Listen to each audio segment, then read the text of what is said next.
안녕하세요. 저는 60대 여성이며 혼자 살고 있는 분입니다. 라디오에서 여러 이야기를 들으면서 힘든 삶을 살아온 분들의 이야기를 듣는 것을 좋아합니다. 특히 바람난 남편 때문에 속이 끓어오는 이야기들을 많이 듣곤 했습니다.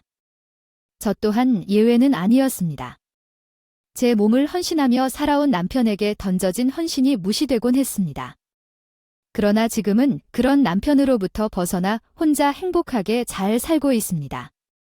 남편이 없으면 삶이 끝이라고 생각했지만 그것은 아니었습니다. 남자가 없어도 여성은 평생을 살아갈 수 있습니다. 오히려 여성은 자유롭게 날아다닐 수 있는 새처럼 더욱 자유롭게 살아갈 수 있습니다. 혹시 바람난 남편에 의해 고통받고 있는 분들에게 조금이나마 위로가 되길 바라며 제 이야기를 전하고 싶습니다. 처음 만났을 때 남편이 백마를 탄 왕자님처럼 보였지만 그가 바람피는 나쁜 남자일 줄은 몰랐습니다. 그때의 이야기를 이어가겠습니다. 고등학교를 졸업한 저는 부모님이 운영하는 치킨집에서 아르바이트를 하고 있었습니다. 그리고 술도 파는 호프집이었기 때문에 사건이 벌어지기 일쑤였죠. 그날도 그랬습니다. 테이블을 정리하던 중에요. 옆 테이블에 앉아있던 아저씨가 말을 걸었어요. 아가씨, 나 알지? 여기 자주 왔었잖아. 아네, 여긴 뭐, 단골 서비스 이런 거 없나요? 아이 치킨 시키면 다리라도 한쪽 더 줘야 하는 거 아니에요? 죄송합니다. 닭 한 마리씩 튀겨서 나가는데 서비스가 아주 개판이네요. 그럼 아가씨가 이리 와서 술 한 잔 따라주면 어때요? 전 슬쩍 카운터를 봤어요.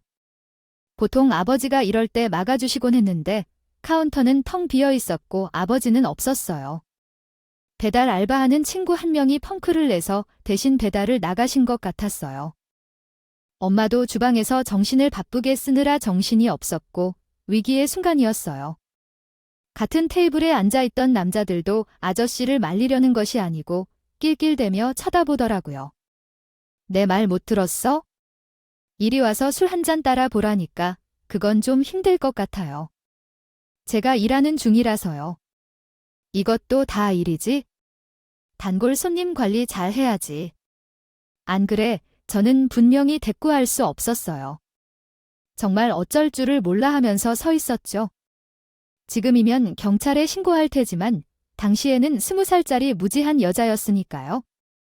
무서워서 움직일 수도 없었죠. 그런데 답답했는지 아저씨는 급기야 자리에서 일어났어요.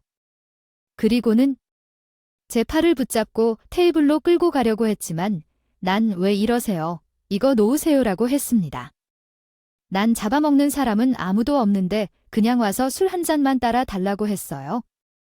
주변에 있던 다른 손님들도 우리를 쳐다보기 시작했습니다. 하지만 도와주는 사람은 아무도 없었죠. 이러면 안 돼요. 이거 놓으세요라고 했습니다. 무슨 비주란가? 이렇게 고집이 센 너. 진짜 나한테 한판 붙일래? 흥분한 아저씨는 소리를 지르며 나에게 손을 올리려고 했어요. 술을 따라니 차라리 맞는 게 나을 거라 생각하며 눈을 감았죠. 그런데 바로 그때 많이 취한 듯 했던 사람이 나를 막아서며 가시라고 했어요. 왜 넌 끼어들고 나가달라는데?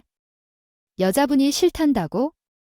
그 사람은 아저씨 손에서 제 손목을 빼주고 얼른 가세요 라고 했어요.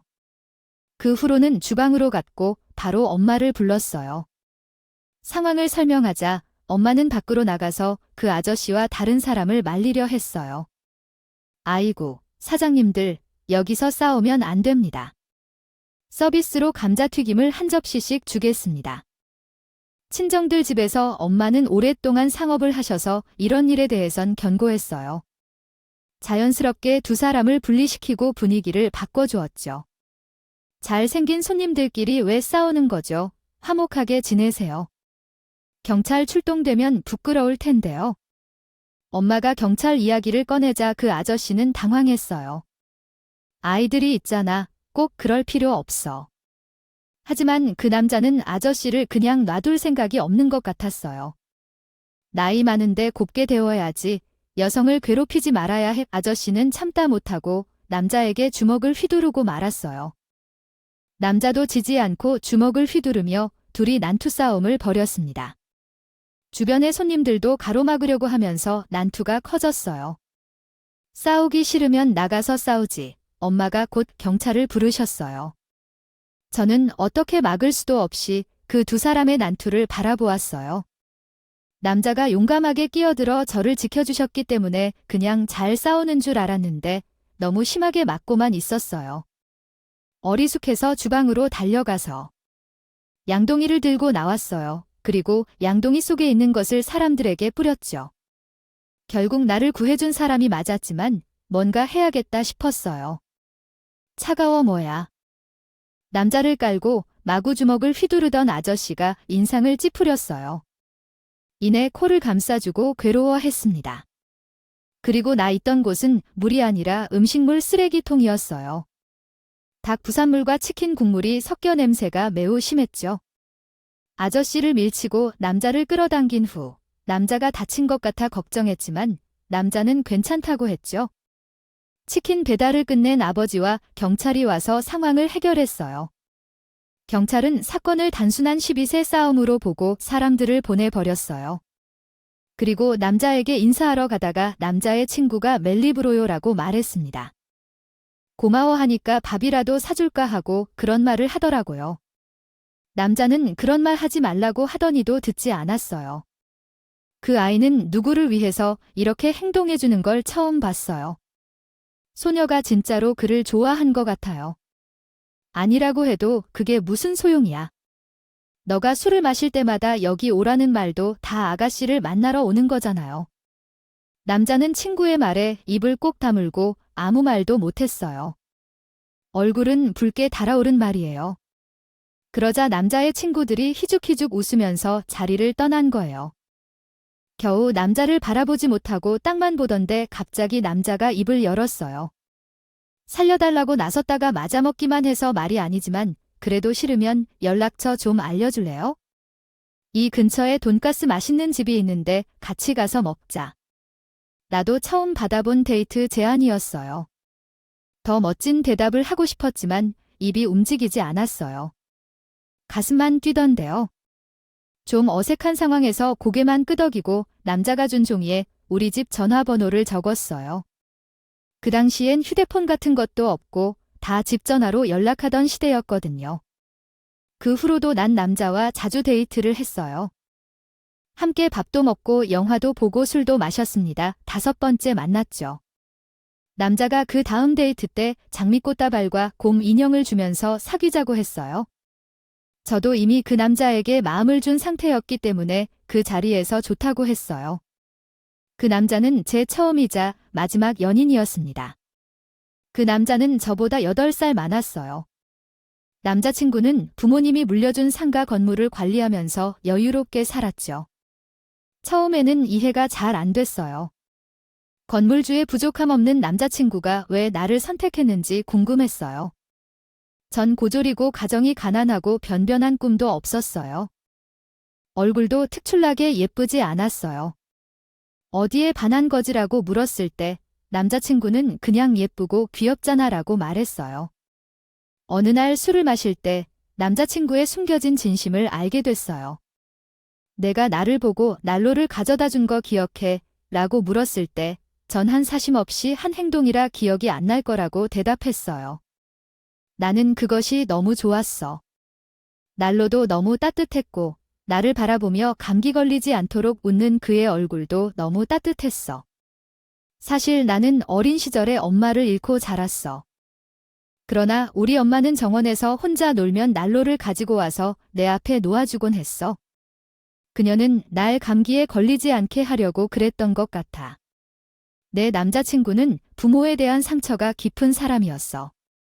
아버지와 새엄마와 함께 살고 싶지 않았고 중학교 때부터 혼자 독립해서 살고 싶다고 했어. 나는 작은 일에도 엄마를 떠올리며 남자친구를 더 안쓰럽게 느꼈어. 자연스럽게 더 다정하게 대해주고 싶어졌어. 아마 그는 가정에서 버려진 것에 대한 상처 때문일지도 몰라. 남자친구는 빨리 결혼하고 아이를 가지고 싶어 했어. 나도 그의 상처를 아물어주고 싶어서 진짜 가족이 돼주고 싶었어. 그러나 우리 부모님은 그의 직업이 변변찮고 나이도 많다는 이유로 남자친구를 마음에 들어하지 않았어. 그는 그것을 알고 있었기에 부모님과 가까워지고자 노력했어. 그는 일본 가게에서 일하러 오기도 했었어. 불행히도 그는 손재주가 없어서 큰 도움은 되지 못했지만. 그러나 여전히 더 많이 마신다는 점이 제게 걱정스러웠어요.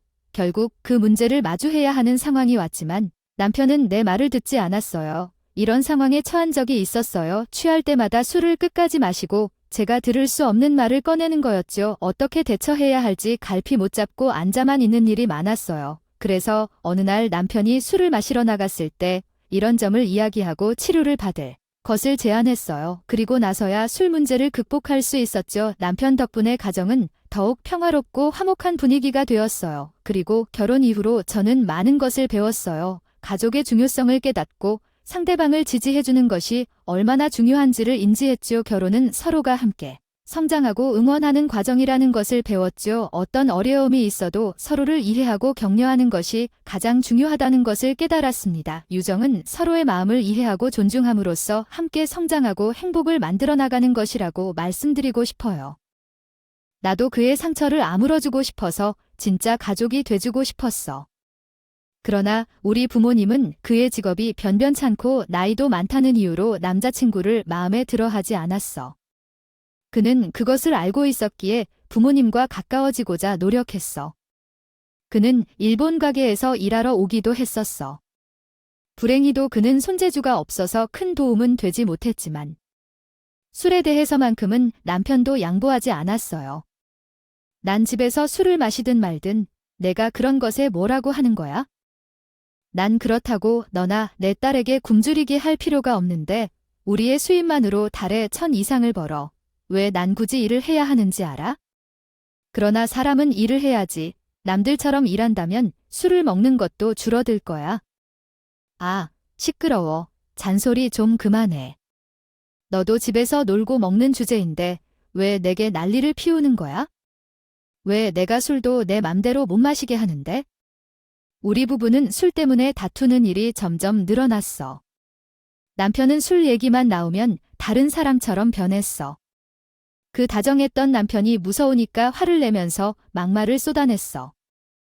그리고 언젠가부터 남편은 자꾸 밖으로 돌기 시작했어. 집에선 내 눈치가 보여 술을 마실 수 없다는 게 그 이유였어. 하지만 꼭 술집을 가도 여자들이 나오는 그런 술집을 가더라고. 처음 걸렸을 때는 잘못했다고 빌던 것도 잠시였고 나중에는 오히려 적반하장식으로 큰 소리를 치더군. 마누라라고 하나 자꾸 바가지를 긁으니까 그래?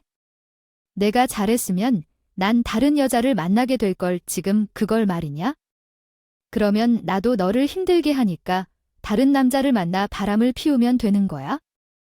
그거랑 이거랑 같아. 나는 저 여자들과 같이 잤어. 뭘? 그냥 남자들끼리만 술 먹는 것이 지겨워서 그들을 부르면서 함께 노는 것 뿐이었어요.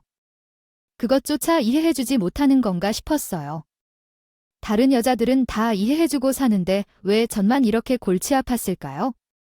친구들의 의견도 반반으로 나뉘었어요. 남자들은 그 정도는 학교에서 함께 고생하고 마음을 나누는 것뿐이니까 무심하게 놓아주면 된다라는 의견도 있었고 여기 다른 여자와 술 한 잔을 마시는 것도 나며 사이 상관없이 친구들과 함께 하는 것이니 더 이상 걱정하지 말는 의견도 있었어요.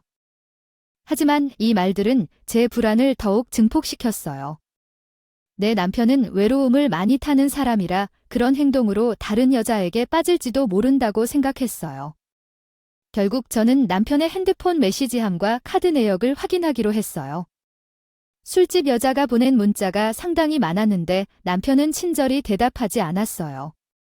카드 내역에서는 술값 외에 수상한 사용 내역을 찾지 못했어요. 하지만 그렇다고 해도 제 부부관계는 개선되지 않았어요. 집에 들어오는 남편을 환영하지 않고 밥을 차리지 않았고 침대에 누웠어도 신호를 보내봤자 나는 날카롭게 그것을 끊었습니다. 아마 제가 남편이 자신을 이해해주지 않았기 때문에 미웠을지도 모르겠다. 우리 부부는 아이 문제로 인해 정말로 필요할 때만 말을 나누는 날이 오기 시작했다. 그러나 나는 여전히 아내로서, 어머니로서의 의무를 완전히 버리지 않았다. 혼자 힘들게 아이를 키우고 가정을 이끌며 시댁에도 날마다 전화를 걸어 인사를 전하고 명절이나 생일마다 직접 찾아가 인사를 드렸다. 이는 최소한의 의무였기 때문이다. 그러나 삶은 참으로 불공평하다. 우리 부부가 남을 뒤쳐 살았던 순간에 화해하는 계기가 생겼다. 웃음거리인지 남편의 병이 그 계기가 되었다. 그동안 남편은 너무 술을 마셔서 황달과 간경화로 몇 차례 병원에 입원했었다. 의사는 술을 끊어야 한다고 경고했지만 남편은 듣지 않았다. 그래서 어느 날 다시 술을 마시고 와서는 간암인 것을 고백했다.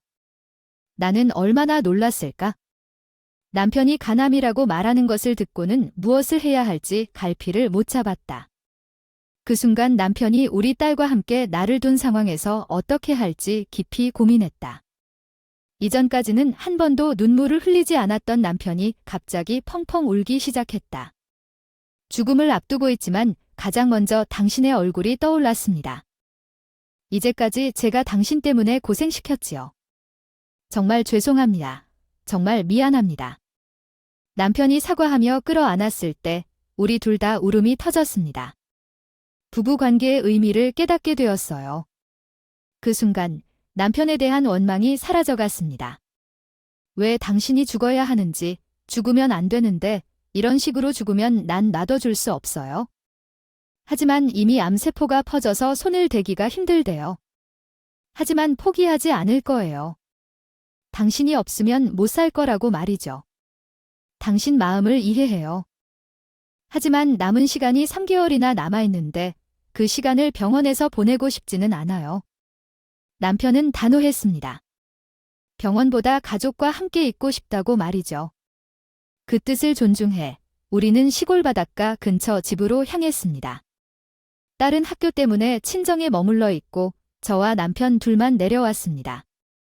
거기서 부부의 시간을 다시 되찾았어요.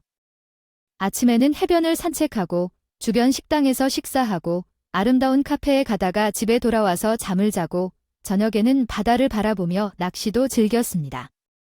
간소하지만 행복한 순간들이었어요. 이곳 생활은 힘들 수도 있었지만 다행히 이웃들의 도움을 많이 받았어요. 장님과 부녀 회장님도 젊은 부부가 사정이 안타깝다며 잘 챙겨주셨고요. 어렸을 때부터 클래스 밖에서 방학을 보내가며 힘쓰는 일이 필요할 때마다 동네 청년들이 발벗고 나섰어요. 또 바로 옆집에는 아들을 혼자 키우며 사는 이혼녀가 있었는데 저랑 연세가 비슷한 아이를 키우는 공통점이 있어 금방 친해졌죠. 암에 걸린 남편 위해서 도시 생활을 다 떠나고 이곳에 오다니 정말 대단한 일이라 생각해요. 제게는 할 수 없는 일 같은데 딸이 없었으면 보고 싶지 않았을 거예요. 함께 사는 것은 아니지만 학교 문제로 인해 딸이 엄마를 자주 찾을 거예요. 그래서 평일에는 집에 가다가 주말에만 내려오기로 결정했어요. 딸이 저를 너무 그리워할 것 같아요. 남편은 생각보다 잘 이겨내고 있어요. 병에 걸려서 고통받는 건 아니지만 황달과 간경화 때문에 힘들어하는 걸 볼 때면 가슴이 아파요. 그래도 밥을 많이 먹고 체중이 조금씩 늘어나는 걸 보니 상태가 조금씩 호전되는 게 아닐까 생각해요. 그래서 병원에 가보자고 제안했지만 남편은 거부했어요. 이미 병원에선 시한부 선고를 받았고 더 해줄 게 없다고 생각했기 때문이에요. 그래도 한번 병원을 가보기로 했어요. 당신이 가서 걱정하지 말라고 했는데 그냥 다녀왔어요. 이제 중학생인 딸은 날 찾기 시작했어요. 한참을 멀어져 있긴 했지만 제가 없어지니까 보고 싶어 했어요. 딸 시험 때문에 과외 가서 시간을 보냈어요. 남편은 계속 걱정되더라고요. 병원을 가겠다고 했지만 실은 가지 않았어요. 남편을 찾으려 했지만 여자와 키스 중이라서 충격을 받았어요. 집으로 돌아왔는데 남편이 그 여자와 있는 모습을 발견했어요. 경악스러운 상황에서 그만 탁자에 컵을 깼어요. 그 소리에 남편이 놀랐어요. 왜 이렇게 빨리 왔어? 라며 억지로 구실을 대더라고요. 나는 남편의 뺨을 후려쳤다. 그리고 옆에 있던 이웃집 여자의 머리를 잡았다. 언제부터 나의 남편한테 그런 마음을 품었느냐? 혼자 애를 키우며 살아온 이혼녀로 속이 텅이하다가 너를 따뜻하게 대해줬더니 이런 결과를 볼 수밖에 없다니 참 미안해. 하지만 그 여자는 일부러 그런 것이 아닌 줄 나는 알았다. 잠깐 반찬을 주러 가다가 갑자기 이런 상황에 놀라서 어쩔 줄 몰랐다. 그때 남편이 끼어들었다. 상간녀를 끼워 놓았어. 그녀를 숨기듯이 너를 뒤에 숨겼다. 나는 그 모습을 보며 기가 막혔다. 그런데 남편의 말로 더욱 기가 막혔다. 미안하지만 나는 그 여자를 사랑한다. 처음 만났을 때부터 내 이상형이었지만 참았다. 그러나 알고 보니 그녀도 나를 좋아했다. 너 없이 서로 마음을 오가며 지내야 했다. 우리는 죽을 때까지 함께 하기로 했다. 내가 건강하지 않았다면 이런 일은 없었을 것이다.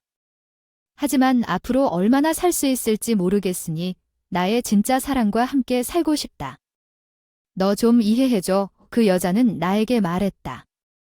나는 신이 내게 준 인생의 마지막 선물 같아. 당신 정말 어떻게 나한테 이럴 수 있어? 당신이 밖으로 나가는 동안 나 혼자 아이를 키우고 집안을 돌보고 시가를 챙기고 죽을 뿐이 열심히 살아왔어. 당신이 간암에 걸렸다고 해서 모든 것을 떠나 이 시골에 내려왔다고 미안해. 하지만 나도 살 날이 얼마 안 남았으니까 나만 생각하고 싶어. 이기적이라고 해도 할 수 없지. 넋이 나간 제 남편은 마지막 쐐기를 날렸어요.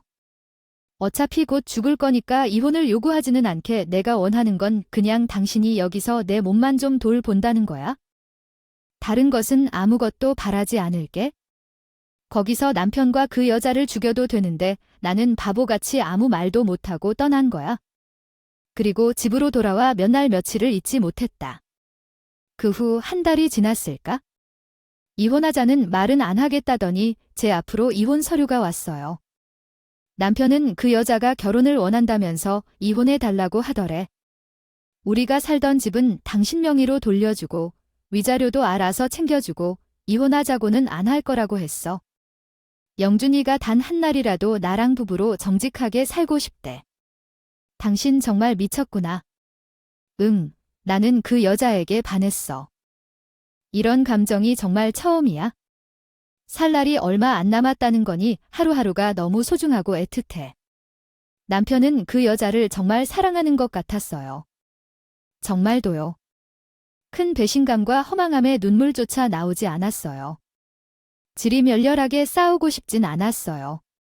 그동안 남편과 살면서 술 문제며 여자 문제로 너무 지쳤던 것 같아요. 저는 남편이 원하는 대로 이혼 도장을 찍어줬습니다. 제가 무너지지 않을 수 있었던 건 나라이 덕분이었어요. 딸은 누구를 닮았는지 공부를 참 잘했어요. 의대에 진학하는 게 꿈이었죠. 그런 딸에게 부끄럽지 않은 엄마가 되고 싶어서 전 뒤늦게 제가 하고 싶은 일을 찾기 시작했어요. 생각해보니 전 요리하는 걸 참 좋아했죠. 화학 조미료 쓰는 게 싫어서 천연 조미료도 직접 만들고요. 김치는 물론 된장, 고추장도 다 직접 담가 먹었어요. 이런 재주로 뭔가 할 수 있는 게 없을까 고민하다가 수제 장아찌를 만들어 팔기 시작했어요. 제가 장아찌를 참 좋아해서 직접 만든 간장에 별걸 다 담가 먹었거든요. 무나 고추 말고도 참외에 매실, 고사리 등등 별걸 다 담가 먹었죠. 실패한 것도 많았지만 깜짝 놀랄 만큼 맛있는 것도 많았어요. 입이 짧은 딸도 제 장아찌라면 밥 2공기를 뚝딱 비울 정도였죠. 고민 끝에 전 남편이 준 위자료로 수제 장아찌 사업을 시작했어요. 집에서 살림만 하던 아줌마가 겁도 없이 일을 벌린 거였죠. 처음엔 작은 가게를 얻어 시작했지만 반응이 없어서 상점 위치가 너무 외진 곳에 있고 안 좋았어요. 딸이 요즘은 모든 것을 인터넷으로 판다며 인터넷 홈페이지를 만들어 보자고 제안했어요. 그래서 컴퓨터 학원을 다니면서 공부한 뒤에 인터넷 사이트를 열었어요. 지인의 도움을 받아 지역 TV에도 광고를 했죠. 놀랍게도 조금씩 주문이 들어오기 시작했어요. 1년이 지나자 혼자서는 감당할 수 없는 주문이 쏟아지기 시작했어요. 급하게 직원을 더 고용하고 레시피를 정리했어요. 함께 일할 사무실과 공장을 구해 생산량을 늘렸죠. 그 후로 약간의 시간이 지나자 억대의 매출을 올렸어요. 그동안 한 번도 돈을 계산해 본 적이 없는데 정말로 놀랍고 감격스러웠어요. 일이 너무 바빠서 전 남편을 생각할 틈이 없었어요. 실은 그 후에 전 남편이 몇 차례 연락을 했어요. 만나고 싶은 얘기가 있다더군요. 그런데 내가 그때 그냥 과거로 남겨두길 원했어요. 그래서 전 남편의 문자와 전화를 모두 차단했어요. 그것이 제 나름의 의사표시였어요. 만나고 싶지 않은 마음을 표현한 거죠. 그러나 전 남편은 내가 연락을 막자니 린텍너@gmail.com 결국 제 집까지 찾아왔습니다. 어느 주말이었어요. 딸은 친구와 1박 2일로 여행을 갔고 저 혼자 집에서 오랜만에 푹 쉬고 있었죠. 그런데 갑자기 초인종이 울려 인터폰을 보니 문 밖에 전 남편이 떡하니 서 있더라고요. 처음에는 열어주지 않으려고 했어요. 여보, 집에 있는 거 다 알아. 제발 한 번만 내 얘기 좀 들어줘. 아, 진짜 꼭 하고 싶은 얘기가 있어서 그래? 제발 하지만 어찌나 간절하게 애원하는지 도대체 무슨 얘기를 하려고 하는 건지 궁금했어요. 그래서 문을 열어줬습니다. 할 얘기가 뭔데 그 전에 나 물 한 잔만 줄 수 있을까? 밥 주면 더 좋고 남편은 대뜸으로 배를 움켜쥐고 간절하게 호소하더라고요. 자세히 보니 꼴도 거짓 꼴이 따로 없었습니다. 늘 멀끔하게 다니던 사람이 무슨 일이 있었는지 다 늘어난 티셔츠 차림이었고요. 이발도 안 했는지 길게 헝클어진 머리에 덥숙한 수염, 홀쭉 들어간 뺨. 드디어 죽을 날이 얼마 안 남은 건가 싶었어요. 마음이 약해져 전 남편을 집으로 들였어요. 그리고 찬밥에 있던 반찬으로 대충 밥상을 차려줬죠. 전 남편은 눈 감추듯이 허겁지겁 밥을 먹기 시작했어요. 그 꼴을 보고 있자니 너무 황당해서 말이 다 안 나오더군요. 아니, 그 여자가 밥도 안 주고 굶겨 좀 천천히 먹어나는 제 남편이 밥을 먹다가 갑자기 펑펑 울기 시작했어요. 여보, 당신이 나를 위해 신경 써주는 사람은 당신뿐인데 여보라니 이혼한 사이인데 왜 그러세요? 왜 이래요? 당신 없이 내가 얼마나 힘들게 지냈는지 알아요. 가남이 아니래. 남편이 입에서 나온 말은 너무 충격적이었어요. 뭐가 그렇게 놀라운데요? 내가 가남이 아니라고. 안 그래도 이게 병원에 소송당하게 만들고 있어요. 그런데 끝이 아니었어요. 그런 대로 부리던 거 아닌가요? 네, 그랬는데 춘희의 태도가 갑자기 변해요. 지금은 죽어서 생명보험금을 내놔달라고 싹 걸어 말하네요. 마지막 사랑이라니 난리 칠 때가 언제냐고. 나 죽는 줄 알았어서 그런 거겠죠? 춘희와 살 수 없겠어요. 백화점에서 사치를 부리며 살았지만 이상한 사람에 투자했다가 망해버렸어요. 지금은 모든 재산을 잃었어요. 매일 사채업자가 집으로 찾아와서 죽여버리겠다고 협박하더라고요. 정말 믿기 어려웠어요. 아버님께 말씀드렸어요. 도와달라고 해봤지만 나 자식으로 인정받은 건 그건 내가 가진 건물도 다 유산 미리 받아서였어요. 울먹이던 전 남편은 갑자기 의자에서 일어서 앞에 무릎을 꿇고 고개를 숙였어요. 제가 진짜 잘못했어요. 여보, 잠깐 미쳤던 것 같아. 사랑한 건 당신뿐인데. 헤어진 후에 정말 힘들었어요. 염치 없는 말일지라도 한번 용서해주세요. 그 모습에 마음이 풀릴 줄 알았는데 화가 나더라고요. 상간녀한테 있는 돈, 없는 돈 모두 퍼주고 개털이 된 후에야 찾아와서 매달리는 것을 얼마나 우습게 봤으면서 일어나 싶다가도 남편에게 말했어요. 당신이랑 그 여자가 어떻게 살든 나랑은 상관없는 일이니까 찾아오지 말아주세요. 사랑이 어려운 일이지요. 함께 가자고 한다 해도 마음은 복잡하고 아픈 것 같습니다. 부디 좋은 결말이 있기를 바랍니다. 상간녀가 눈에 불을 지금 머무는 남편을 바라보았어요. 가지라는 간 주지 않는다면서 당신 기사 전부인 찾아갔을 때 그런 소리한 예비여. 혼자 사겠다고 아니 난 거 아니라 집에 사치스레 찾아가 사채업자들이 와서 난리쳐 가는데 말야. 가장돼서 돈 벌어오지 못하면서 그 사이 또 헛된 얘기하네. 내가 그럼도 인간이야? 재활용 안 될 쓰레기 같은 사람 상간녀의 막말에 남편의 얼굴에도 폭풍 났어요. 뭐, 다 말했어. 내 잃은 게 누구 때문이대 너 때문이지 않니? 나한테 무피 꿇고 싹 색불어도 모자랄 망할 뭘 잃었다고. 뭐 홀렸는지. 너 같은 사람. 좋아지대로 전 재산인 진짜 죽고 싶은데 죽고 싶어. 참나 평생. 나뿐인데 이제 와서 내가 나 어떻게 이렇게 도와는 어떻게 자기들 지을 볶고 아주 넘상했다. 전 결국 경찰에서 범친아으로 2사 더 신고했어요. 경찰서로 끌려가는 순간까지도 자기들 싸운 걸 보니 정말 내 생기라 나 같은 것들로 잘 모으는 좋은 느낌. 경찰서를 나오면서 전 남편의 앞으로 다시 얼굴 보지 말자 할로 찾아오면 그땐 변호사 손에서 고소하러 가야지 하고 말해요. 마지막으로 곁에 서 있던 상간녀에게도 한마디 날려줬어. 저 너 이 쓰레기 대신 수거해준 덕분에 나 지금 너무 잘 먹고 잘 살고 있어. 사업 대박 나서 돈도 벌고 새 남자랑 연애도 하고 고마워. 상간녀의 표정이 참 볼만했어요. 10년 묵은 체증이 확 내려가는 것 같았어요. 과거 못했던 복수를 한 기분이었죠. 그 뒤로 전 집을 팔고 전 남편과 상간녀가 모르는 곳으로 이사를 갔어요. 안 그래도 전 남편과의 기억이 남아있던 집이라 처분할 생각이었거든요. 간간히 친구들을 통해 전 남편과 상간녀의 소식을 전해 듣고 있는데요. 둘이 결국 이혼한 모양이더라고요. 상간녀는 신용불량자가 돼서 완전히 파산했고 전 남편은 시가에서 도움을 줘서 그나마 길거리에 나왔는 건 연한 모양이더라고요. 하지만 다시 알코올 중독자가 돼서 술이나 퍼먹고 있다니 곱게 죽기는 그른 것 같아요. 반면에 전 너무 잘 살고 있어요. 딸아이가 최근에 미국으로 유학을 가면서 혼자 지내고 있는데요. 외롭지 않을까 걱정했는데 웬걸 외로움을 느낄 새가 없네요. 평일은 열심히 일하고 있고요. 주말에는 친구들과 함께 등산도 다니고 만난 것도 먹으면서 취미 생활을 즐기고 있습니다. 제가 하고 싶은 일을 하면서 산다는 게 이렇게 행복한 건지 예전에는 미처 몰랐어요.